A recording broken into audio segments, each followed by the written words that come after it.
Screen दिख रही है क्या आपको? ठीक है, स्टार्ट करते हैं। लास्ट टाइम का जो सेशन था उसमें हमने सिर्फ क्या किया था, रिक्वायरमेंट गैदरिंग किया था, राइट। ये एक एक्सेल फाइल बनाई थी और उसके अंदर हमारे प्रोजेक्ट के अंदर हम क्या क्या काम करने वाले हैं इतनी ही चीज़ें सिर्फ हमने लिखी।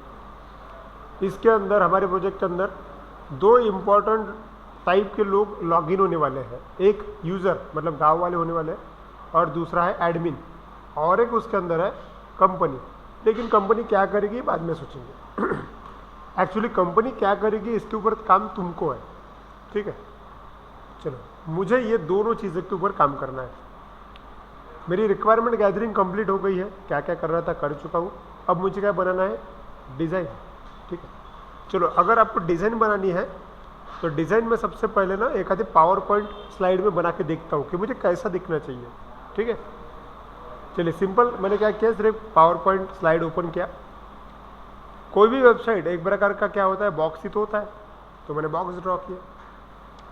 हर वेबसाइट में हेडर पार्ट होता है, राइट, मतलब जहाँ पे प्रोजेक्ट का नाम लिख, तो ठीक है मैं यहाँ पे हेडर पार्ट भी ले लेता हूँ। चलो, इमेजिन करो है ये है मेरा हेडर पार्ट, ठीक है। उसको मैं कलर अलग दे देता हूँ ताकि पहचान में आ जाए, है, जैसे कि ये, ठीक है। ये जो है ये क्या हो गया, मेरा हेडर पार्ट हो गया। चलो, मैं इसको नाम भी देता हूँ, ये हो गया, मैंने जगह बनाई सिर्फ, ये है मेरा हेडर पार्ट,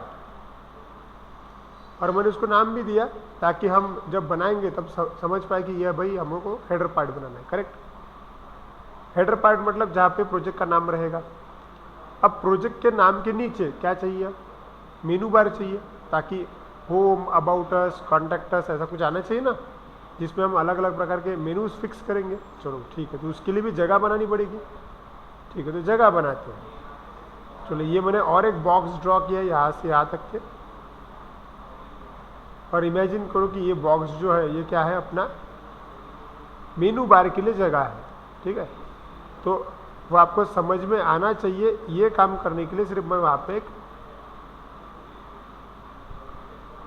मेनू बार ले लेता हूँ, ठीक है। तो ये जो पार्ट होगा ये क्या बनेगा, मेरा मेनू बार बनेगा। ये है मेरा मेनू बार। मैं लिख के रख रहा हूँ कि मुझे कौन कौन सी चीज़ों की ज़रूरत है डिज़ाइन में। चलो, और क्या होगा, यहाँ पे मेरा मेनू बार बनेगा, ठीक है। मतलब वही अपना क्या, home, about us, contact us वगैरह वगैरह हम बनाते सब चीज़। अच्छा, अगर किसी ने रजिस्ट्रेशन के ऊपर क्लिक किया या फिर लॉगिन के ऊपर क्लिक किया तो उसका भी डेटा नीचे खुलना चाहिए ना, हाँ, मतलब नीचे भी जगह लगेगी आपको। तो यहाँ पे भी मैं जगह बना लेता हूँ। ये है यहाँ से यहाँ तक का जो पार्ट है, ये पार्ट, इसको मैं बस कलर अलग दे देता हूँ, ठीक है। ये जो ग्रीन कलर का पार्ट है ये क्या है, ये मेरा मेन कंटेंट है, ठीक है। क्या है ये, मेरा मेन कंटेंट, नाम दे दिया मैंने उसको।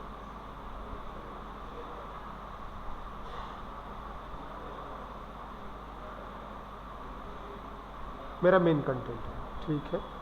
तो मुझे जो जैसा चाहिए था वैसा मैं बना चुका हूँ। ये ड्राइंग समझ में आई आपको? ऑनलाइन स्टूडेंट्स, मैंने कैसे ड्रॉ किया समझा क्या? ओके, आपको ऐसा ड्रॉ करते आना चाहिए। मैंने डायरेक्टली कोडिंग पे लगा क्या, मैं नहीं, मैंने पहले ड्रॉ कर लिया कि मुझे कौन कौन सी चीज़ों की ज़रूरत गिर सकती है, और अब उसके ऊपर काम करना है। दुनिया में जितनी भी वेबसाइट्स है सभी वेबसाइट्स एक प्रकार का टेबल ही है, बस टेबल में रोज एंड कॉलम अलग अलग जगह पे मौजूद है, इतना ही है सिर्फ, ठीक है। तो ये जो किया मैंने, ये है हमारे प्रोजेक्ट का क्या लेआउट बोलते हैं इसको क्या बोलते हैं, प्रोजेक्ट लेआउट, कि मेरे प्रोजेक्ट का लेआउट कैसे होना चाहिए ये मैंने डिसाइड किया। अब ये मेरे हाथ में है कि मैं हेडर पार्ट में क्या लिखूँ, इमेज लूँ, उसका नाम लूँ, मेन्यू बार में कौन कौन से ऑप्शन लूँ, या फिर कंटेंट में क्या क्या करूँ, ये मेरे हाथ में है। लेकिन पहले मैं चाहता हूँ कि ऐसा डिज़ाइन तो बना पाऊँ। अच्छा, डिज़ाइन बनाना है अपने को, ठीक है। तो डिज़ाइन कहाँ बनाना पड़ेगा, विजुअल स्टूडियो के अंदर, सही है, ओके। विजुअल स्टूडियो के अंदर अगर ऐसा डिज़ाइन बनाए तो मुझे बताओ कौन सी चीज़ है जिसका इस्तेमाल हम कर सकते हैं।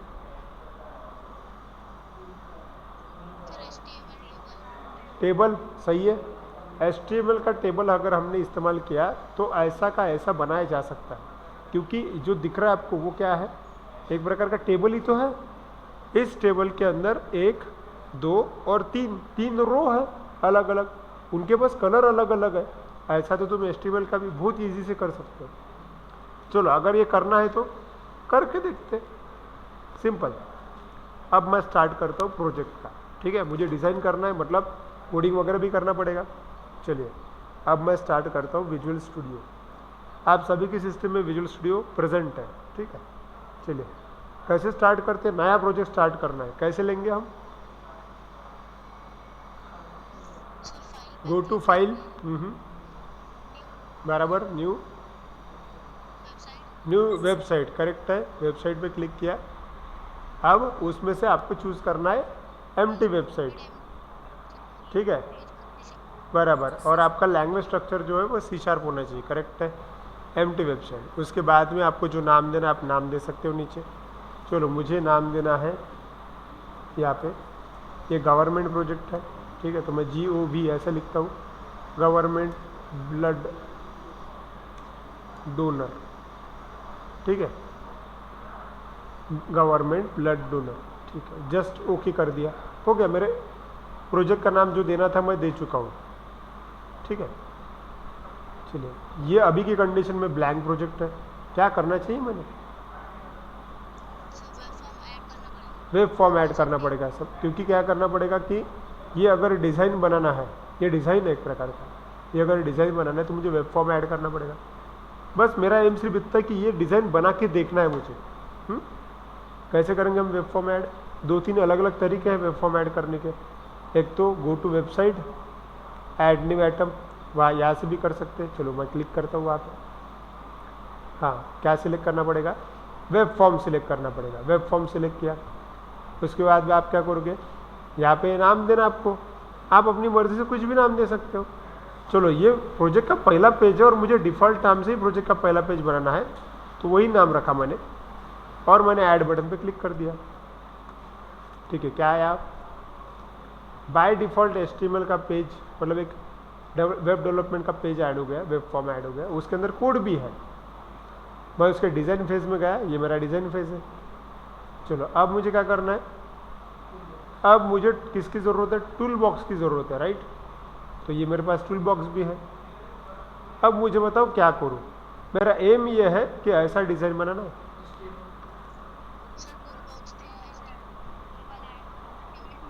करेक्ट है। सभी लोग सोचो क्या करना है हमको। टूल बॉक्स में टेबल प्रेजेंट है। क्या प्रेजेंट है? टेबल। वो भी कौन सा? HTML का, लेकिन ना, क्योंकि टेबल के 2 प्रकार होते हैं, ASP का टेबल अलग है, HTML का टेबल अलग है। तो तुम कैसे करोगे? HTML के टेबल से जस्ट डबल क्लिक किया तो देखो टेबल आया कि नहीं आया। अच्छा, आगे आगे क्या करोगे?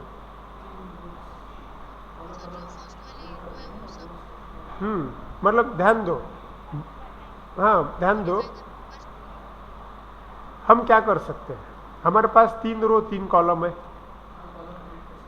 हमको 2 कॉलम की ज़रूरत नहीं, 3 रो ही चाहिए सिर्फ, तो 2 कॉलम की ज़रूरत नहीं। तो हम डायरेक्टली 2 कॉलम को सिलेक्ट करके राइट क्लिक करके डिलीट कॉलम्स ऐसा भी कर सकते हैं। हो गए हमारे 3 रो। यहाँ पे भी इस डिज़ाइन में भी 3 रो ही तो है। हेडर पार्ट में ब्लैक कलर, मेनू बार में कोई तो भी कलर दे देंगे, और मेन कंटेंट में कोई तो भी कलर दे देंगे। सही है, ठीक है। करना ही क्या है यहाँ पे, अगर मुझे इसको हेडर पार्ट कंसिडर करना है, अगर मुझे लिखना है कि ये हेडर पार्ट है, तो क्या करेंगे, एक लेबल ले सकते हैं अपन, है ना। हाँ, एक या फिर डायरेक्टली भी लिख सकते, करेक्ट है, ओके।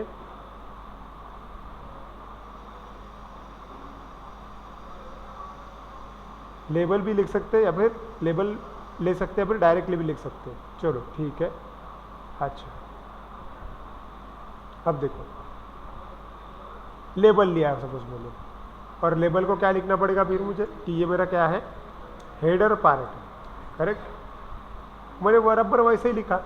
अच्छा, इस चीज़ को मुझे बैकग्राउंड कलर देना है तो वो भी दे सकता हूँ मैं। BG कलर में गया और वहाँ से मैं कलर दे सकता हूँ।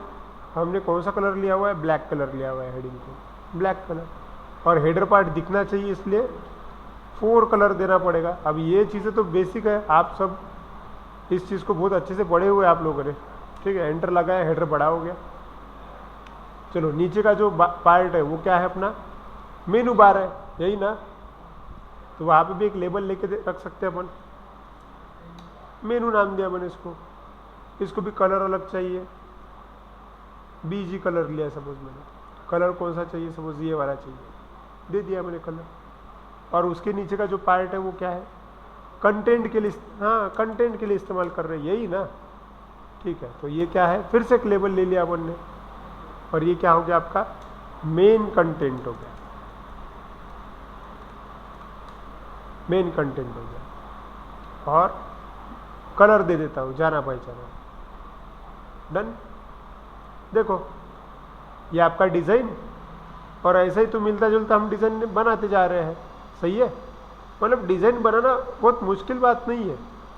अब इस डिज़ाइन का एक ड्रॉबैक है, ड्रॉबैक ये है, आपने ये डिज़ाइन बनाना, आपने एक लाइन का भी कोड नहीं लिखा। बाय डिफ़ॉल्ट ये पूरा का पूरा डिज़ाइन काय में है, देखो ये HTML लैंग्वेज में है, ठीक है। और आपने जहाँ पे ज़रूरत गिरी वहाँ पे बराबर टेबल का इस्तेमाल किया, ये सही बात है। लेकिन होता ये है, अगर मैंने इसको रन किया, राइट क्लिक व्यू इन ब्राउज़र, देखो जो जैसा बनाया था वो वैसा ही आएगा, देखते हैं आया, ठीक है। ये चीज़ आई हुई है यहाँ पे। अब मैं चाहूँ तो मुझे जैसे चाहिए कंटेंट मैं वैसे उसके अंदर डाल सकता हूँ। लेकिन होता ये है कि जब अपन कोई लाइव प्रोजेक्ट बनाते हैं तो हम डायरेक्टली टेबल का इस्तेमाल नहीं करना चाहिए। अगर तुम लाइव प्रोजेक्ट पे काम कर रहे हो तो हाँ, अगर तुम तुम्हारे कॉलेज प्रोजेक्ट पे काम कर रहे हो, छोटा मोटा प्रोजेक्ट है आपका, कोई टेंशन नहीं, आप लीजिए, आप टेबल का इस्तेमाल कर सकते, तुम्हें कोई बोलने वाला थोड़ी है। लेकिन होता यह है कि अगर हम लाइव प्रोजेक्ट पे काम करते हैं और ये अगर गवर्नमेंट की साइट है तो हज़ारों करोड़ों लोग इस साइट को देखने वाले हैं, ठीक है। हर बंदे के पास में उसका डिवाइस अलग है, कोई लैपटॉप में देखेगा, कोई मोबाइल में देखेगा, हर डिवाइस का अपना स्क्रीन अलग है। लैपटॉप का स्क्रीन अलग है, मोबाइल का अलग है, और सपोज किसी के पास टैबलेट होगा उसका स्क्रीन अलग है। लेकिन आपका जो वेबसाइट है वो हर जगह कंपैटिबल होना चाहिए ना, प्रॉपर दिखना चाहिए। तो होता ये है, अगर आप कोई भी चीज़ डायरेक्टली HTML का इस्तेमाल करके लिख रहे हो, कोई भी चीज़ अगर आप डायरेक्टली HTML करके लिख रहे हो तो वो मोबाइल कंपैटिबल नहीं रहती। ध्यान दो, मैं क्या बोल रहा हूँ, समझ रहा है क्या आपको? मेरा बोलना ये है, देखो अगर आप कोई कॉलेज प्रोजेक्ट कर रहे हो, एकदम सादा प्रोजेक्ट कर रहे हो, खुद के लिए कुछ कर रहे हो, तब HTML का टेबल इस्तेमाल करना, मतलब क्योंकि टाइम बचता है ना, अपना टाइम बचाने के लिए सारी चीज़ें ठीक है। लेकिन अगर आप कोई गवर्नमेंट प्रोजेक्ट के ऊपर काम कर रहे हो, ठीक है, तो आपने बिल्कुल भी इसका इस्तेमाल नहीं करना चाहिए। ध्यान दो ये चीज़, मतलब अब हमारा प्रोजेक्ट तो गवर्नमेंट का प्रोजेक्ट है, तो मैं टेबल का इस्तेमाल नहीं करना चाहता, मैं बिना टेबल इस्तेमाल किए ही सब कुछ बनाना चाहता हूँ। तो ये चीज़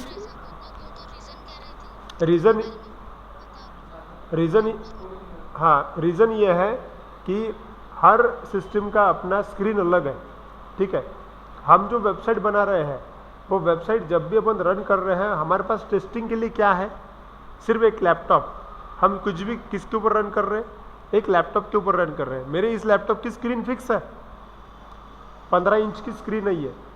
लेकिन अगर इसको मैं मोबाइल कंपेटेबल लूँ, देखो जैसे कि ये चीज़ अगर मैंने मोबाइल कंपेटेबल लिया तो ये प्रॉपर एडजस्ट होना चाहिए, अपना जो एप्लीकेशन है वो प्रॉपर एडजस्ट होना चाहिए। आपने देखा होगा काफ़ी सारी साइट्स हम मोबाइल पे देखते हैं, लेकिन मोबाइल पे बराबर वो एडजस्ट हो जाती है, हालांकि वो साइट दिखने के लिए वैसे नहीं होती। वो लैपटॉप पे आप देखोगे तो अलग दिखती, और वो भी मोबाइल पे देखो तो आप अलग दिखेगा।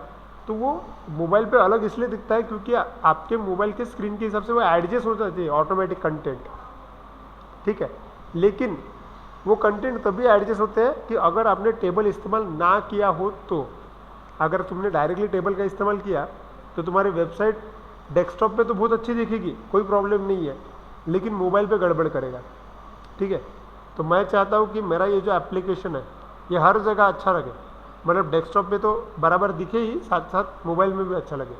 ठीक है, तो इसलिए मुझे इसको मोबाइल कंपैटिबल करना अगर है तो उस कारण के लिए हमको HTML का टेबल इस्तेमाल नहीं करना पड़ेगा। क्लियर?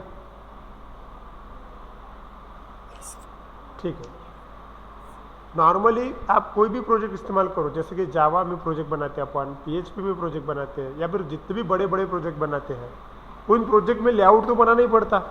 ठीक है, तो लेआउट बनाने के लिए एक्चुअली CSS का इस्तेमाल होता है। नाम सुना है तुम लोगों ने? CSS, bootstrap.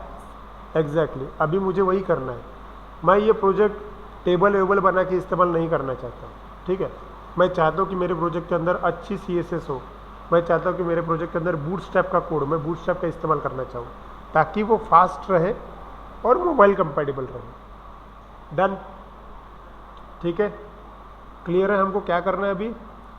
अब हमें CSS का कोड इसके अंदर कैसे इस्तेमाल करते हैं ये सीखना है। बाय यूजिंग CSS या फिर बाय यूजिंग बूटस्ट्रैप हम डिज़ाइन कैसे कर सकते हैं ये सीखना है। क्लियर हुआ? ठीक है, चलो अब मैं आपको बताऊंगा कि CSS कैसे इस्तेमाल करते हैं, लेकिन मैं जो चीज़ आपको बता रहा हूँ वो प्रोजेक्ट के अंदर CSS कैसे इस्तेमाल करेंगे हम वही देखने वाले हैं। मतलब एक्चुअली CSS अपने आप में अलग लैंग्वेज है। मैं तुमको पूरा CSS नहीं पढ़ा रहा हूँ, मैं तुमको वो चीज़ पढ़ा रहा हूँ उसके अंदर की जिसका इस्तेमाल तुम प्रोजेक्ट डेवलपमेंट के लिए कर सकते हो। ठीक है, पढ़ना तुमको है, मैं कुछ कंटेंट बताऊँगा और इस्तेमाल करके बताऊँगा, बाकी के कंटेंट आपको पढ़ने हैं। क्लियर? ठीक है, ठीक है, चलो मेन चीज़ है हमको CSS का इस्तेमाल करते आना चाहिए। चलो करते हैं फिर अपन। ध्यान दो, इस मुझे डिज़ाइन तो मेरा ऐसा ही चाहिए, बस मुझे टेबल इस्तेमाल नहीं करना है। ठीक है, तो मैं ये जो मैंने मेरा टेबल लिया उसको मैं डिलीट कर देता हूँ। सिलेक्ट किया मैंने, डिलीट बटन पे प्रेस कर दिया, डिलीट हो गया, सेव कर दिया। अब उसके अंदर कुछ भी नहीं है। ठीक है, जब भी हम कोई प्रोजेक्ट बनाते हैं और उसका लेआउट हमने बना के रखा, अब ये लेआउट को हमको डेवलप करना है हमारे प्रोजेक्ट के लिए, ऐसे समय में आपको CSS पता होना चाहिए। CSS क्या करता है? देखो, CSS आपके प्रोजेक्ट के लिए लेआउट बना के दे सकता है। अभी की कंडीशन में क्या है, आपने जो कुछ भी कोड लिखा वो कहाँ पे लिखा था? यहाँ पे, मतलब सोर्स पार्ट में लिखा था, बराबर। मतलब आपके पास HTML का कोड है और उसके अंदर ही आप सारा कोड लिखते जा रहे हैं। क्या होता है, अगर आप कोई भी कोड डायरेक्टली पेज के अंदर ही अगर लिखोगे तो उसके ऊपर लोड धीरे धीरे बढ़ते जाएगा, क्योंकि जैसे जैसे तुम प्रोजेक्ट में डेवलप करते जाओगे वैसे वैसे पेज बढ़ेंगे और तुम उस पेज को डिज़ाइन करने का कोड कहाँ लिख रहे हो? उसी पेज के ऊपर लिख रहे हो। और उस पेज को सपोज 1 लाख लोग विजिट करने वाले हैं, तो धीरे धीरे उस पेज के ऊपर विजिटर्स बहुत ज़्यादा बढ़ेंगे और उस पेज के ऊपर विजिटर भी ज़्यादा है और आपने कोड भी बहुत बड़ा लिख के रखा, तो इस कारण क्या होगा, उसके ऊपर मतलब सिस्टम के ऊपर, सर्वर के ऊपर बहुत ज़्यादा लोड आएगा। ऐसे सिचुएशन में आपका वेबसाइट स्लो हो सकता है। आपने देखा होगा काफ़ी सारी वेबसाइट्स कभी कभी एकदम स्लो हो जाती है, तो वो ऐसा है, उसके लिए मतलब उसके कारण 2 हो सकते हैं। एक तो विजिटर्स बहुत ज़्यादा है और वो जो कोड लिखा हुआ है ऑप्टिमाइज नहीं है। कोड ऑप्टिमाइज नहीं है मतलब उन्होंने कोड डायरेक्टली पेज के अंदर लिख दिया। तो कोई भी डिज़ाइन करने के लिए अगर आपको कोई वेब एप्लीकेशन डिज़ाइन करना है तो लेआउट बनाना पड़ता। लेआउट मतलब स्ट्रक्चर, और स्ट्रक्चर बनाने के लिए ही CSS इस्तेमाल किया गया है। CSS एक स्पेशल फाइल होती है जो सिर्फ और सिर्फ प्रोजेक्ट का स्ट्रक्चर मैनेज करने के लिए होती है। हाँ, प्रोजेक्ट के अंदर बाकी भी काम रहेगा, डेटाबेस रहेगा, सर्वर रहेगा, ये सब अलग अलग कंपोनेंट है। लेकिन अभी की कंडीशन में अपन जो देख रहे हैं वो क्या है, CSS मतलब प्रोजेक्ट का स्ट्रक्चर कैसे मैनेज करना है वो बताना है। मेरा स्ट्रक्चर ये है और मुझे ऐसा स्ट्रक्चर खड़ा करना है बाय यूजिंग CSS। टेबल का इस्तेमाल मुझे नहीं करना है। ठीक है, डन। अब देखो, ध्यान दो, ये जो ID है एकदम रिच है, इसके अंदर काफ़ी सारे ऑप्शन है, अलग अलग प्रकार के लैंग्वेज का कोड तुम लिख सकते हो। अभी की कंडीशन है कि मुझे CSS चाहिए, CSS की फाइल चाहिए। हमेशा याद रखना, जब भी तुम कोई खास प्रकार की फाइल ऐड करोगे, वो चाहे CSS फाइल हो, जावास्क्रिप्ट की फाइल हो, या फिर कोई फ़ोटो हो, तो हमेशा फोल्डर लेके ही ये काम करना चाहिए। ठीक है, आप लोगों ने इमेज कंट्रोल सीखा होगा, वो इमेज कंट्रोल में इमेजेस जब भी रखा गए फोल्डर में ही रखे गए होंगे, बराबर। अभी भी वही कंडीशन है। मेरा एम यह है कि मुझे क्या करना है, मुझे CSS की फाइल उसके अंदर ऐड करना है। अब CSS की फाइल ऐड करने के लिए मेरे पास फोल्डर होना चाहिए पहले ब्लैंक। तो चलो मैं फोल्डर बना लेता हूँ, ध्यान दो। अभी जूम किया मैंने, राइट क्लिक किया प्रोजेक्ट के ऊपर और मेरे पास न्यू फोल्डर का ऑप्शन है, वहाँ पे मैंने क्लिक किया और यहाँ पे इस फोल्डर को नाम देना। मैं चाहता हूँ कि इस फोल्डर का नाम हो CSS। ठीक है, मैंने फोल्डर को नाम दिया सिर्फ। अभी की कंडीशन में वो फोल्डर एकदम खाली है, उसके अंदर कुछ भी नहीं है। मेरा एम ये है, मैं जो फाइल ऐड करने वाला हूँ वो उस CSS के अंदर रहे। ये मैं इसलिए कर रहा हूँ क्योंकि एक प्रोजेक्ट के अंदर हम CSS फाइल भी इस्तेमाल करेंगे, हम सही समय पे जावास्क्रिप्ट की फाइल भी इस्तेमाल करेंगे, सही समय पे डेटाबेस फाइल आने वाली है, क्लास फाइल आने वाली है, मतलब अलग अलग प्रकार की फाइल्स उसके अंदर आने वाली है। तो मैं चाहता हूँ कि मैं वो सभी अलग अलग प्रकार की फाइल सेपरेशन के लिए अलग अलग फोल्डर में रखूँ, ताकि मैं फोल्डर देख के ही समझ पाऊँ कि ये फोल्डर किस चीज़ के लिए बना हुआ है। क्लियर हो रहा है? ठीक है, तो अब इतना फाइनल है कि अपने को CSS फाइल बनानी है। किसके अंदर बनानी है? CSS फोल्डर के अंदर बनानी है। चलो तो फिर जाते हैं वहाँ पे।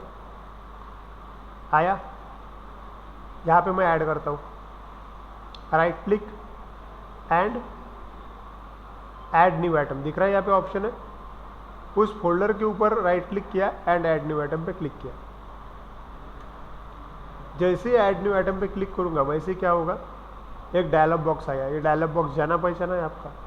आपने हर बार इन दोनों का ही इस्तेमाल किया, एक तो वेब फॉर्म लिया आपने या फिर सही समय पे आपने मास्टर पेज लिया होगा। ठीक है, लेकिन अभी ज़रूरत है अपने को CSS फाइल की।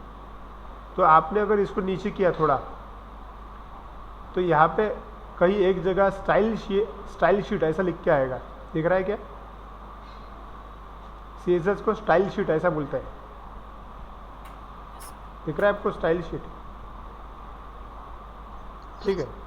स्टाइल शीट ये ऑप्शन सिलेक्ट करना है आपको। ऐसा सिलेक्ट किया तो नीचे देखो उसका नाम ऑटोमेटिक आया, स्टाइल शीट डॉट CSS। ये अपनी CSS की फाइल है और उसको बाय डिफ़ॉल्ट नाम स्टाइल शीट दिया गया है। ठीक है, आप चाहे तो कोई दूसरा भी नाम दे सकते हो, ये आपके ऊपर डिपेंड करता है। लेकिन मैं अपना नाम मतलब फाइल का नाम नहीं चेंज करना चाहता है, क्योंकि यही परफेक्ट नाम है उसके लिए। ठीक है,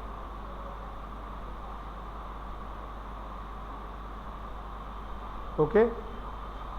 चलो फिर अभी आगे बढ़ते हैं। मैंने सिर्फ CSS फाइल सिलेक्ट किया है और जस्ट ऐड का बटन है, वहाँ पे क्लिक कर देना है। कुछ भी नहीं करना है, सिर्फ फाइल सिलेक्ट किया और ऐड का बटन क्लिक कर दिया।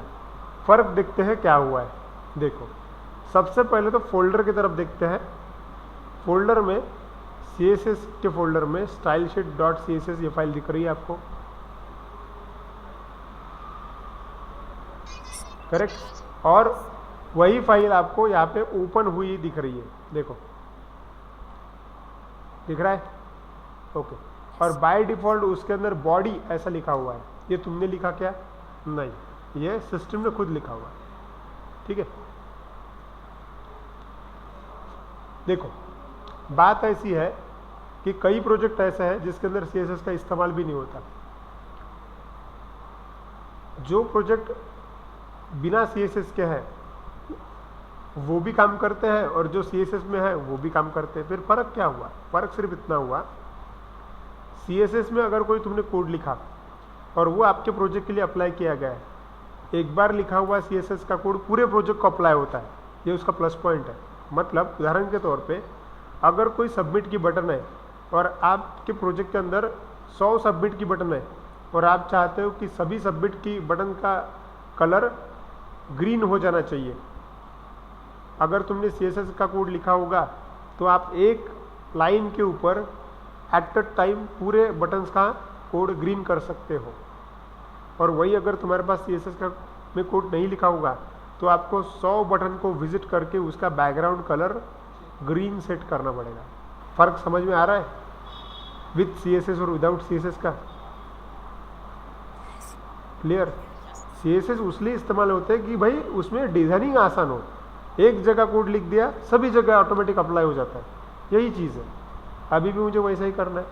चलो जैसे क्या, अगर आपको एक चीज़ तो मालूम है, अगर ये मेरा सिंपल पेज है डिफ़ॉल्ट डॉट एक्सप्रेस और मुझे उसको बैकग्राउंड देना है, इमेजिन कीजिए कि उसको मुझे येलो कलर देना है बैकग्राउंड में, अपन कैसे दे सकते हैं? हाँ मतलब एचटीएमएल का अगर कोड पता होगा आपको तो अब हम ऐसा कर सकते हैं। देखो सोर्स में गया, बॉडी में हम ऐसा लिख सकते हैं BG कलर और इक्वल टू जो आपको कलर देना है वो, मैंने बोला अगर येलो तो येलो। क्लियर। अब देखो डिज़ाइन में गया, आया ना येलो कलर। अब ये कोड मैंने कहाँ लिखा? ये कोड मैंने डायरेक्टली फाइल के अंदर लिखा। समझ में आ रहा है? अच्छा ऐसा ही अगर और एक फाइल मैंने बनाया और उसके अंदर भी मुझे येलो कलर चाहिए तो मुझे क्या करना पड़ेगा? ये लाइन मुझे उस नए वाली फाइल के अंदर डालना पड़ेगा। सही है। लेकिन CSS में अगर मैंने ये फाइल लाइन डाल दी तो जितने भी फाइल्स ऐड होंगी इस प्रोजेक्ट के अंदर सभी के बैकग्राउंड कलर जो है वो येलो सेट हो जाएंगे। इससे कोड बचता है, कम से कम कोड लिखना पड़ता है। ठीक है, ओके। चलो एक काम करते हैं, मैं इसको नॉर्मल कर देता हूँ।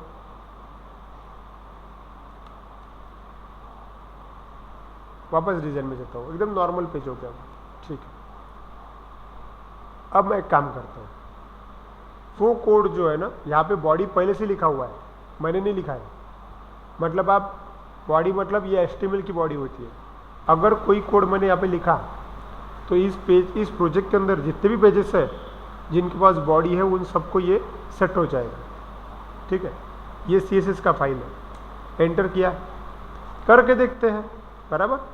कैसे करेंगे? देखो अगर आपको CSS में बैकग्राउंड कलर सेट करना है तो इसके अंदर ऑप्शन होता है। देखो इसके अंदर ना प्लस पॉइंट क्या है कि आपको सजेशन मिलते हैं। मतलब तुमको हर बार कि अरे यार इसके लिए प्रॉपर्टी क्या है वो ढूंढने की ज़रूरत नहीं है। सिस्टम खुद ब खुद प्रॉपर्टी की लिस्ट सजेस्ट करती है आपको। बस आपको आपके प्रोजेक्ट के लिए आपकी रिक्वायरमेंट सेटिस्फाई करने के लिए कौन सी प्रॉपर्टी लगानी है ये उतना पता होना चाहिए, उस चीज़ का नॉलेज होना चाहिए। अभी मुझे थोड़ा बहुत CSS का कोड आता है, इसलिए इतना मुझे मालूम है कि अगर मैंने बैकग्राउंड डैश कलर लिखा तो बैकग्राउंड कलर सेट हो सकता है। चलिए करके देखते हैं। बैकग्राउंड डैश कलर पुलन लगाना पड़ता है और फिर कलर का नाम लिखना पड़ता है। फॉर एग्जाम्पल मैंने अगर लिया एक्वा क्या है? कलर का नाम है। ठीक है, सेव किया तो अभी क्या एक्सपेक्टेड है, क्या होना चाहिए? बैकग्राउंड कलर जो है चेंज होना चाहिए। किसका? डिफ़ॉल्ट पेज का। बराबर, जो डिफ़ॉल्ट पेज है ना आपका ये वाला, इसका बैकग्राउंड कलर चेंज हो जाना चाहिए। लेकिन देखो तुमको दिख रहा है क्या? यहाँ पे नहीं दिख रहा है। एक काम करते हैं, रन करके देखते हैं। देखो राइट क्लिक, व्यू इन ब्राउजर,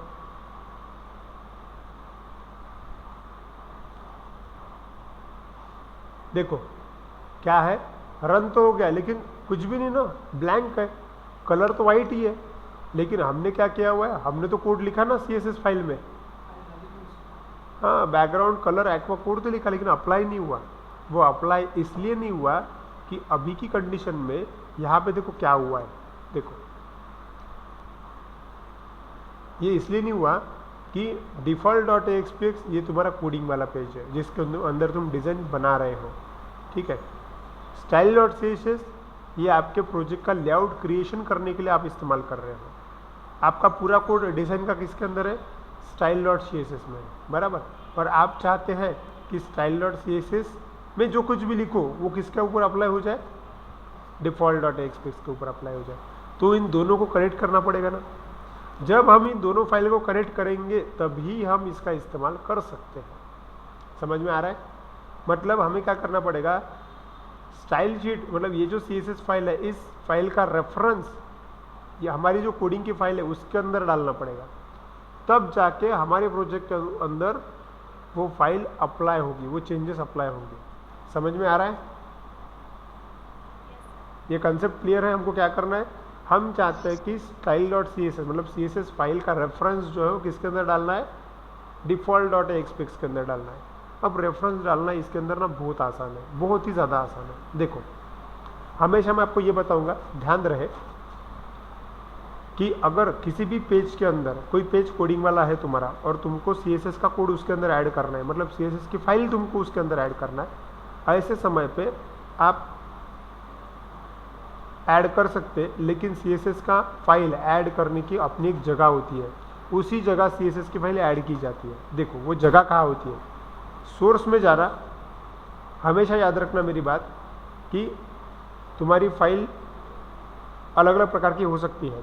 अगर तुम्हारी फाइल CSS है या फिर जावास्क्रिप्ट की फाइल है या फिर बूटस्ट्रैप की फाइल है, तो अगर उसका रेफरेंस आपको ऐड करना है तो आपके पेज के अंदर हेड नाम का टैग होता है।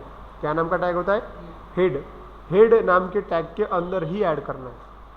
समझा क्या?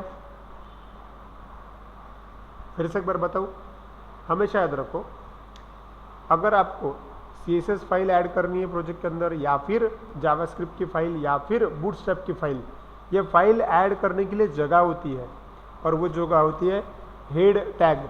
कौन सा टैग? Head tag. ये दिख रहा है आपको हेड टैग? ऑनलाइन स्टूडेंट्स दिख रहा है क्या आपको हेड टैग? हेड टैग यहाँ पे स्टार्ट हुआ और यहाँ पे एंड हुआ है, राइट? तो इसके बीच में जो जगह है ये वो है आपकी स्टाइल, मतलब CSS फाइल ऐड कर सकते हो या फिर आप जावास्क्रिप्ट का फाइल ऐड कर सकते हो या फिर आप जो भी अदर टाइप का कोई भी फाइल ऐड करने की जगह यही है। ठीक है, ओके, ठीक है। अब ऐड कैसे करना? देखो कोई भी प्रकार की फाइल ऐड करने के लिए ना टैग का इस्तेमाल करना पड़ता है, टैग। लेकिन कई बार ऐसा होता है कि यार टैग याद ही नहीं आता क्या टैग लिखना है, तो इसमें टेंशन लेने की बात ही नहीं है। इसके अंदर शॉर्टकट है। शॉर्टकट ऐसा कि अगर आपको कोई फाइल ऐड करनी है, अभी की कंडीशन में मेरी ये जो style.css फाइल है ये मुझे ऐड करनी है इस वाले पेज के अंदर, तो बस आप उस style.css से अपनी फाइल जो है ना वो ड्रैग कर लो। देखो मैंने सिर्फ फाइल को क्या किया, ड्रैग किया, और ड्रैग करके यहाँ पे आके जहाँ पे चाहिए वहाँ पे आपका कर्सर लाओ और छोड़ दो, तो सिस्टम उस फाइल को ऐड करने के लिए जो कोड चाहिए वो अपने आप लिख डालती है। तुमको वो टेंशन लेने की ज़रूरत नहीं है। ठीक है, तो अभी मैंने क्या किया हुआ है, फाइल को वहाँ से ड्रैग करते करते लाया और हेड टैग के अंदर है और हेड टैग के अंदर छोड़ रहा हूँ। ठीक है, देखो छोड़ दिया। क्या चेंज दिखा तुमको?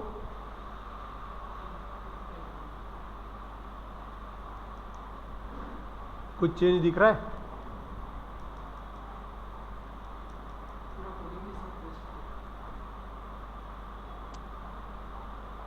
ऑनलाइन स्टूडेंट्स क्या चेंज क्या हुआ है उस फाइल को? हाँ हाँ एग्जैक्टली। अभी क्या हुआ कि style.css जो फाइल थी वो अलग फाइल थी और तुम्हारा जो डिफ़ॉल्ट पेज था वो अलग पेज था। तो हमने इन दोनों को कनेक्ट किया। कनेक्ट करने के लिए क्या करना पड़ा, style.css डिफ़ॉल्ट पेज के हेड टैग में ऐड करना पड़ा। और हेड टैग को ऐड करने के लिए हो सकता है ऐसा होगा आपके साथ भी कि एग्जैक्टली टैग कौन सा है याद नहीं आता। ठीक है, तो एक्चुअली टैग का नाम है लिंक। लिंक टैग है, उसका एक एट्रीब्यूट होता है href, और उस एट्रीब्यूट में अपने को फाइल का नाम लिखना पड़ता है, उसके बाद में क्या रिलेशन है ये बताना पड़ता है, और उसका क्या टाइप है ये भी बताना पड़ता है। ये बहुत लंबा है, ऐसा लिखना और लिखने से गलती भी हो सकता है। तो बेस्ट वे क्या है, फाइल बनाई है बस ऐड करनी है, so just you have to drag it. Same to same rule लागू होता है। अगर तुमने जावास्क्रिप्ट पढ़ा, जावास्क्रिप्ट का फाइल डाला ऐड करो, तुमने एंगुलर JS किया, रिएक्ट JS किया, उसकी भी फाइल्स रहती है, डायरेक्टली तुम ड्रैग एंड ड्रॉप कर सकते हो, तुमको कोई टेंशन लेने की ज़रूरत नहीं है। ठीक है, अब ये काम किया, इसका मतलब क्या हुआ, CSS जो है इसको लिंक हो गया है। अब एक काम करते हैं, सेव करते हैं और रन करके देखते हैं हमारा प्रोग्राम। हमारा प्रोग्राम कौन सा है, डिफ़ॉल्ट। हमारा पेज कौन सा है, डिफ़ॉल्ट वीव इन ब्राउज़र।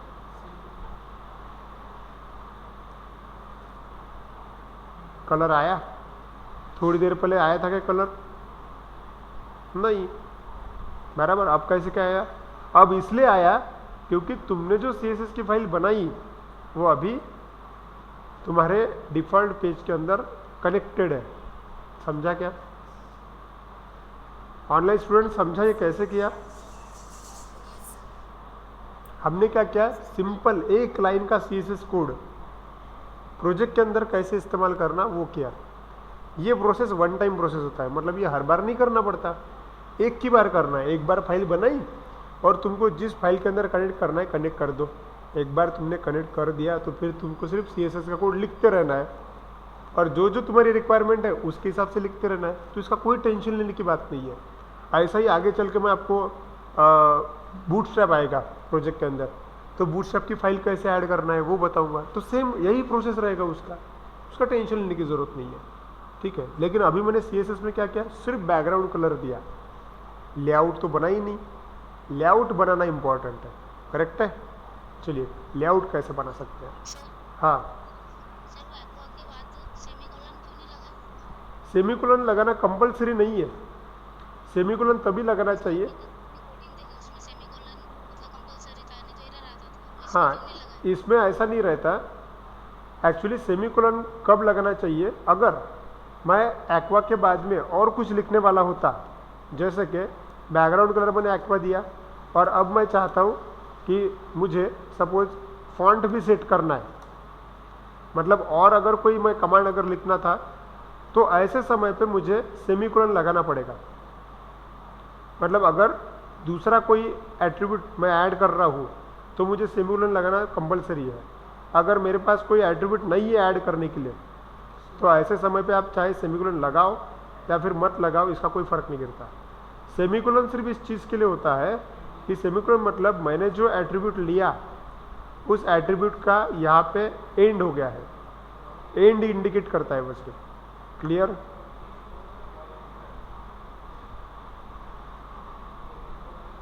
समझा क्या? ठीक है, सेमीकोलन कंपलसरी नहीं होता इसके अंदर। हाँ, अगर आपने 2-3 एट्रीब्यूट और डालने हैं तो फिर कंपलसरी हो जाएगा। ठीक है, आगे बढ़ते हैं।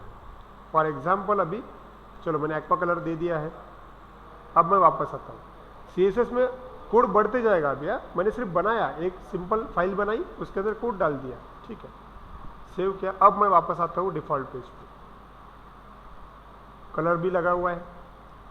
अब बात करते हैं लेआउट बनाने की। यह है लेआउट। मुझे पहले सिर्फ एक छोटा सा बॉक्स कैसे बन सकता है उतना ही करना है, क्योंकि ये लेआउट जो है ये क्या है, बॉक्स ही तो है। हेडर पार्ट का अलग बॉक्स है, मेनू बार का अलग बॉक्स है, मेन कंटेंट अलग बॉक्स है, बॉक्स ही तो है। तो बॉक्स कैसे बनाया जा सकता है यही देखना है ना। ठीक है, देखो CSS में हम अलग अलग प्रकार के बॉक्सेस बना सकते हैं। अब अगर कोई भी बॉक्स बनाना है तो हर बॉक्स को 2 चीज़ें कंपलसरी होती है। क्या होती है? हाइट एंड विड्थ, ठीक है। तो हाइट एंड विड्थ अगर मैंने दिया तो मैं बॉक्स बना सकता हूँ, ठीक है। और अब अगर मुझे अभी बॉक्स बनाना है तो चलिए बॉक्स बनाते हैं। ध्यान दो यार, बॉक्स को नाम भी तो रखना पड़ता है, करेक्ट है, क्योंकि बॉक्स बनाने के बाद में वो बॉक्स पूरे वेब पेज में कहाँ पे अप्लाई करना है उसके लिए नाम लगेगा। जैसे कि यहाँ पे देखो मेरा ये जो लेआउट है इसके अंदर कितने बॉक्स हैं, हेडर वाला बॉक्स है, मेनू बार वाला बॉक्स है ना, और मेन कंटेंट वाला बॉक्स है। तो ऐसा ही मैं एक आधा बॉक्स बनाना चाहता हूँ। चलो इमेजिन करते हैं कि मुझे कौन सा बॉक्स बनाना है, मुझे हेडर वाला ही बॉक्स बनाना है, ठीक है। चलो हेडर वाला बॉक्स बनाना है तो मुझे नाम देना पड़ेगा कुछ ना कुछ। ये फंक्शन का इस्तेमाल किए जैसा है, ठीक। चलो हेडर, मैं सिर्फ ऐसा लिखता हूँ हेडर, इतना लिख दिया और opening bracket and closing bracket, हो गया, फिनिश। हाँ, अब हेडर को मैं एक्सेस करना चाहता हूँ, इसीलिए बस यहाँ पे, क्योंकि यहाँ हेडर को कहाँ पे एक्सेस करूँगा मैं सारी एक्सेसिंग कहाँ करूँगा, डिफ़ॉल्ट पेज पे करने वाला हूँ। CSS में तो सिर्फ मैं लेआउट क्रिएट कर रहा हूँ, तो एक्सेस करने के लिए मुझे हैश का इस्तेमाल करना पड़ेगा, इसलिए हैश लगाया बस, और हेडर नाम दे दिया और उसके अंदर बस ओपनिंग ब्रैकेट क्लोजिंग ब्रैकेट है। मैं सिर्फ इतना बताना चाहता हूँ कि जब भी मैं हेडर ये वर्ड हमारे डिफ़ॉल्ट पेज पे कहीं लिखूं तो वहाँ पे क्या मुझे चाहिए, अपने आप बॉक्स क्रिएट चाहिए। मैं बॉक्स क्यों करने की कोशिश कर रहा हूँ, क्योंकि मेरे पास दूसरा ऑप्शन नहीं है, टेबल इस्तेमाल नहीं करना है। और डिफ़ॉल्ट पेज में टेबल का ऑप्शन है लेकिन वो नहीं चाहिए अपने को सिंपल बॉक्स चाहिए। हम बॉक्स बना बना के पूरा वेबसाइट जोड़ देंगे, ठीक है। तो हेडर के अंदर क्या करना है, दो चीज़ें होती है बॉक्स बनाने के लिए, एक होता है हाइट, एक होता है विड्थ। आपको क्या हाइट चाहिए और क्या विड्थ चाहिए आप लिख सकते हैं। चलो लिख डालते हैं। एक काम करते हैं, मुझे हेडर नाम का जो बॉक्स चाहिए ना उसकी हाइट एंड विड्थ मैं स्पेसिफाई करता हूँ। देखो यहाँ पे पूरा खेल काय के ऊपर है, एट्रीब्यूट के ऊपर है। ये जो मैं लिख रहा हूँ ना, बैकग्राउंड कलर, हाइट, विड्थ, ये सभी के सभी क्या है, एट्रीब्यूट है। आपको ये थोड़े बहुत पढ़ने पड़ेंगे, ठीक है। हाइट, और हाइट के बाद ना यहाँ पे CSS में इक्वल टू नहीं दिया करते, वैल्यू अगर देनी है तो CSS में कोलन दिया करता है। ये कुछ चीज़ें आपको अडॉप्ट करना पड़ेगा, फास्ट सीखना पड़ेगा, क्योंकि हर चीज़ मैं आपको सिखा नहीं सकता, आपको थोड़ा बहुत समझना पड़ेगा उस चीज़ को। हाइट कोलन, कोलन लगाने के बाद आपको जिस हाइट का बॉक्स चाहिए वो हाइट या फिर विड्थ, ये चीज़ होती है पिक्सल में। आपने देखा होगा हाइट विड्थ करके बटन में भी प्रॉपर्टी है, टेक्स्ट बॉक्स में भी प्रॉपर्टी है, पिक्सल में चाहिए। इमेजिन कीजिए कि मुझे जो हाइट चाहिए वो है 200 px, suppose px means pixel, ठीक है। तो मेरा ये जो हेडर पार्ट बनेगा इसका हाइट कितना बनने वाला है, 200 पिक्सल, ठीक है। चलो और एक चीज़ चाहिए, क्या चाहिए, हाइट के साथ साथ विड्थ भी तो चाहिए, करेक्ट है। हाँ, अब मुझे विड्थ भी लिखना पड़ेगा। अब मुझे दूसरा एट्रीब्यूट स्पेसिफाई करना है, तो इस समय मुझे सेमीकोलन लगाना कंपलसरी है, क्योंकि मैं दूसरा कुछ लिखने वाला हूँ। हाँ, अगर मैं कुछ भी नहीं लिखता तो सेमीकोलन की कोई ज़रूरत नहीं है वहाँ पे, अगर एक ही स्टेटमेंट होता है तो। अब मुझे विड्थ भी लिखना है, तो विड्थ और उसका कितना वैल्यू देना है। सपोज विड्थ बड़ी होती है, हॉरिजॉन्टली होती है, सपोज मैंने बोला 500 पिक्सल, अंदाज लगाया मैंने सिर्फ। पिक्सल का मतलब होता है डॉट, 200 पिक्सल ये है, इसका मतलब 200 डॉट अगर खींचे स्क्रीन के ऊपर कोई, तो जितनी जगह रिजर्व होगी उतनी जगह। विड्थ 500 है, इसका मतलब होता है 500 डॉट अगर लगाए किसी ने तो जितनी जगह रिजर्व होगी उतना पोर्शन। तो मैंने हाइट एंड विड्थ लिख दिया। चलो अब होता यह है, जब भी कोई बॉक्स बनता है ना उसका कलर ना बाय डिफॉल्ट वाइट ही होता है। अब अपने कलर में पहचान में नहीं आएगा। मैं चाहता हूँ कि मेरा जो हेडर बनने वाला है उसका कलर क्या हो, उसका कलर होना चाहिए ब्लैक, ठीक है। ओके, चलिए करके देखते हैं। तो क्या लिखना चाहिए मैंने यहाँ पे बताऊँ,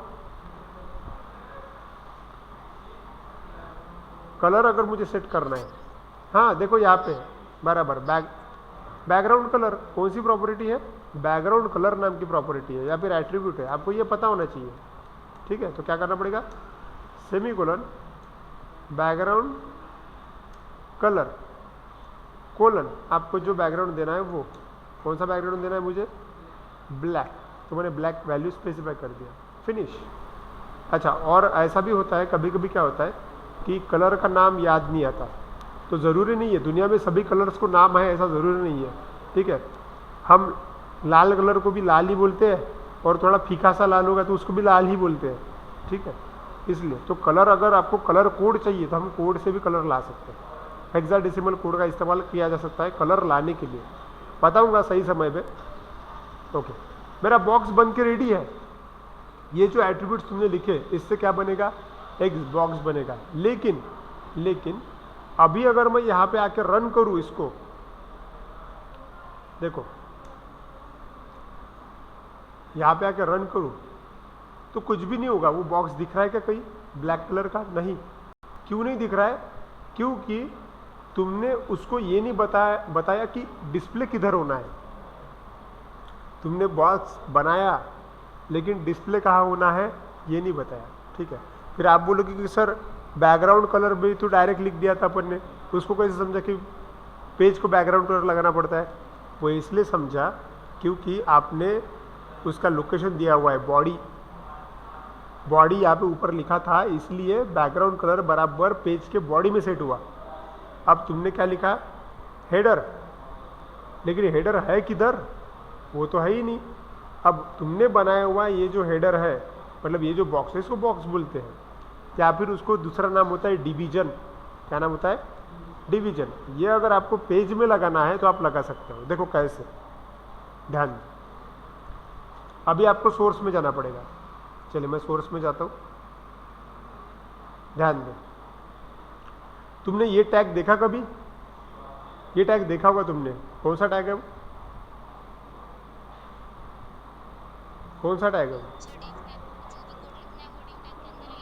बराबर, डिवीजन टैग है। डिवीजन टैग किस लिए इस्तेमाल होता है पता है? डिवीजन टैग सीएसएस के अंदर जो तुम बॉक्सेस बनाते हो या फिर जो तुम कोड्स बनाते हो, उन कोड को एक्सेस करने के लिए होता है। डिवीजन का मतलब होता है सेक्शन, ठीक है? डिवीजन मतलब पार्ट, डिवीजन मतलब बॉक्स। अभी वो यही तो है चीज़।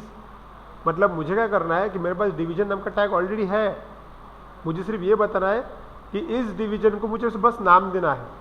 अगर मैंने इस डिवीजन को मेरे हेडर वाला बॉक्स का अगर नाम दिया तो ये डिवीजन के ऊपर वो पूरा कोड अप्लाई हो जाएगा और अप्लाई कोड के हिसाब से उतना बड़ा बॉक्स बन जाएगा। अभी की कंडीशन क्या है देखो, तुमको डिवीजन टैग दिख रहा है, वो जो सिलेक्टेड पार्ट है वो है तुम्हारा डिवीजन, बराबर। और उस डिवीजन का हाइट विड्थ तुमने दिया क्या? नहीं, उसके अंदर कोई हाइट एंड विड्थ ही तो नहीं है, बेसिक है एकदम, वो कुछ भी अंदर नहीं है उसके। लेकिन हम चाहते हैं कि हमारा डिवीजन क्या हो, हेडर जैसा हो। मैं चाहता हूँ कि मेरे डिवीजन में हाइट लगे, मेरे डिवीजन में विड्थ लगे और मेरे डिवीजन में बैकग्राउंड कलर भी लगे। तो सिंपल है, सिर्फ आपको किसको कॉल करना है? हेडर को कॉल करना है। और अगर आपको हेडर को कॉल करना है तो जाना पड़ेगा सोर्स में और डिवीजन से कॉल किया जा सकता है। तो डिवीजन से कैसे कॉल किया जा सकता है? देखो, डिवीजन के ब्रैकेट में सिर्फ अपने को लिखना पड़ता है उस बॉक्स का नाम, और बॉक्स का नाम लिखने के लिए हमारे पास जो एट्रीब्यूट होता है वो होता है आईडी। और आईडी इक्वल टू अगर तुमने तुम्हारे बॉक्स का नाम लिख दिया तो वो वाला कोड यहाँ पे अप्लाई हो जाएगा। अब तक के क्या हुआ, वो कोड अप्लाई हुआ था क्या? नहीं, वो कोड इसलिए अप्लाई नहीं हुआ क्योंकि तुमने उसको कॉल ही नहीं किया। वो कॉल कब हो सकता है? कॉल करना मतलब जब तुम इसका नाम लोगे तब। ये नाम तुम अगर सही जगह डालोगे पेज के अंदर तो वहाँ पे ऐसा का ऐसा बॉक्स आ सकता है, लेकिन ये नाम तुम कहीं भी डाले तो नहीं आएगा। देखो, आप बोलोगे कि सर ने बोला कि हेडर लिखना है, तो तुमने हेडर यहाँ भी ऐसा लिख दिया हेडर, देखो आएगा क्या? नहीं आया, सिर्फ हेडर लिख के आया, लेकिन बॉक्स आया क्या? नहीं आया, वो नहीं आएगा। अगर आपको सही में अगर हेडर को कॉल करना है तो हेडर को कॉल करने का तरीका ये होता है कि आपको हमेशा डिवीजन टैग से ही उसको कॉल करना पड़ेगा। तो लिखते वक्त ऐसा लिखना पड़ता है, डिवीजन आईडी इक्वल्स टू उस फंक्शन का या फिर उस बॉक्स का नाम। क्या है बॉक्स का नाम? क्या लिखूँ मैं यहाँ पे? हेडर। बस इतना ही लिखने की ज़रूरत है, उसके अलावा कुछ भी लिखने की ज़रूरत नहीं। मैंने सिर्फ लिखा हेडर। ऐसा लिखते बराबर सिस्टम को ये समझ जाएगा कि हेडर नाम का, देखो ये डिव जो होता है ना, ये एक सीएसएस का टैग है। तो डिवीजन मतलब बॉक्स बनाना है, किस नाम से बनाना है? हेडर नाम से बनाना है। तो हेडर के अंदर क्या क्या वैल्यूज़ है वो ढूंढेगी सिस्टम। हेडर के अंदर वैल्यूज़ है कि हेडर जो बॉक्स बनेगा उसकी हाइट होनी चाहिए 200, विड्थ होना चाहिए 500 और कलर होना चाहिए ब्लैक। अब सिस्टम वो सारी चीज़ें अप्लाई कर देगी। देखो फर्क समझा? आया ब्लैक कलर वहाँ पे? ऑनलाइन स्टूडेंट्स अब मुझे बताओ, देखो ये ऐसा आधा अधूरा दिख रहा है, अगर मैं इसको पूरा रन करूँ, देखो यहाँ पे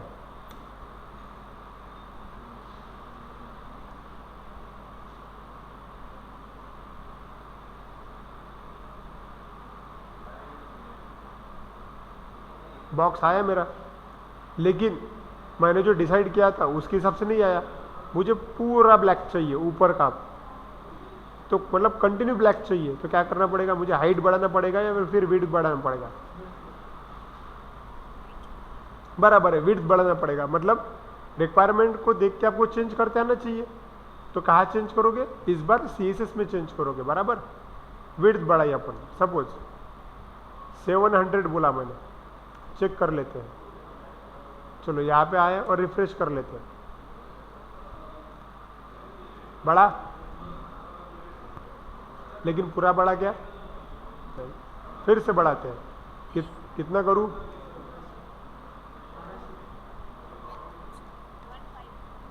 1500, ठीक है 1500, 1500 कर देते हैं। वापस आते हैं, टेस्ट करते हैं। आया, लेकिन देखो 1500 इतना बड़ा हुआ कि वो अबे स्क्रॉल बार एक्टिवेट हुए, नीचे दिख रहा है क्या तुमको स्क्रॉल बार? ऐसा नहीं होना चाहिए। हाँ, स्क्रॉल बार नहीं चाहिए। मैं चाहता हूं कि बराबर स्क्रीन के हिसाब से ही आए वो। इसका मतलब यह है 1500 से क्या हो रहा है, तुम्हारा लैपटॉप बड़ा है इसलिए ठीक है, किसी का मोबाइल तो स्मॉल में रहेगा, उसका इतना बड़ा स्क्रीन नहीं रहेगा। तो ऐसे समय पे मैं चाहता हूं कि भाई स्क्रीन का जितना विड्थ है उतना ऑटोमेटिक ऑक्यूपाई कर लेना चाहिए उसने, तो उसके बोलते हैं 100%। तो मैं ऐसा भी लिख सकता हूं। अगर मैंने 100% लिखा तो क्या होगा देखो, बराबर देखो स्क्रीन के हिसाब से एडजस्ट हुआ, दिख रहा है क्या? स्क्रॉल बार भी नहीं है नीचे। और अगर ये स्क्रीन छोटी हो या बड़ी हो, 100% से तुम्हारी लैपटॉप की स्क्रीन जितनी बड़ी है या फिर मोबाइल की स्क्रीन जितनी बड़ी है उसके हिसाब से ही वो जगह लेता था। क्लियर हुआ? अच्छा, हाइट कुछ ज़्यादा ही बड़ा लग रहा है, इतना बड़ा हाइट नहीं चाहिए, हाइट कम चाहिए। तो क्या करोगे? हाइट में आके 100 कर देते या फिर 150 कर देते। चलो 100 करते हैं। चेंज किया मैंने, देखो परफेक्ट, जैसा चाहिए था वैसे ही, ऐसा ही कुछ चाहिए था मुझे। समझ में आया? मतलब इससे क्या हो रहा है, अभी जो ये तुम चीज़ देख रहे हो, इससे क्या हो रहा है कि मैं सिर्फ एक जगह पे चेंज कर रहा हूँ और वो पूरे प्रोजेक्ट को अप्लाई होता, क्योंकि हेडर हो गया, मेनू बार हो गया, ये पूरे प्रोजेक्ट पर रहेंगे। अगर तुम्हारे प्रोजेक्ट में 200 पेजेस है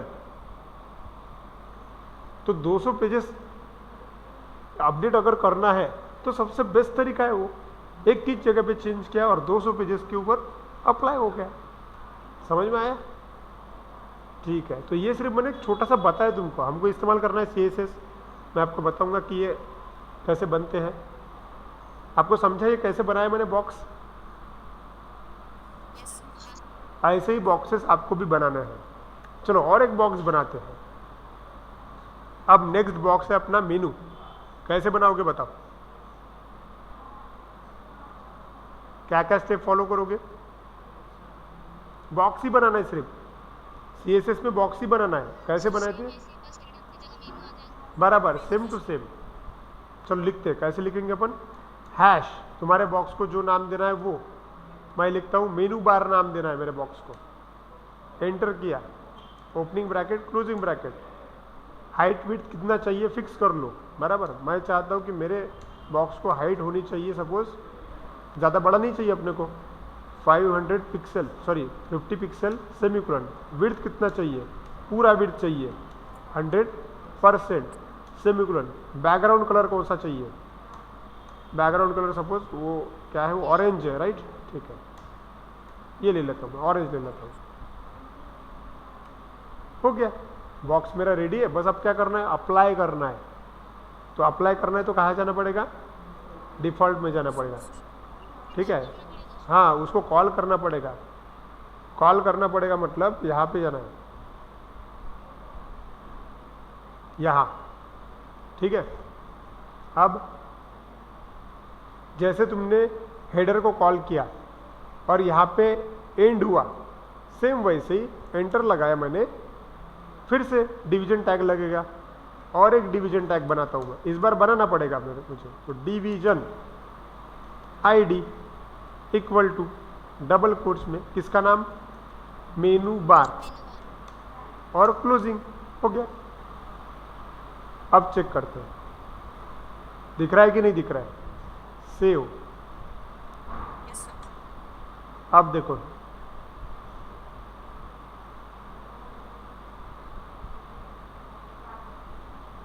आया? मतलब तुमने बिना टेबल इस्तेमाल किए तुम्हारी वेबसाइट का स्ट्रक्चर बनाते जा रहे हो। तुमको समझ में आ रहा है ये बॉक्सेस बनाना कितना इंपॉर्टेंट है? दुनिया भर की वेबसाइट में क्या है, अरे वो बॉक्स ही होते हैं, बस कलर अलग अलग रहता है, उनके फॉन्ट अलग अलग रहते हैं, अरेंजमेंट अलग अलग रहती है।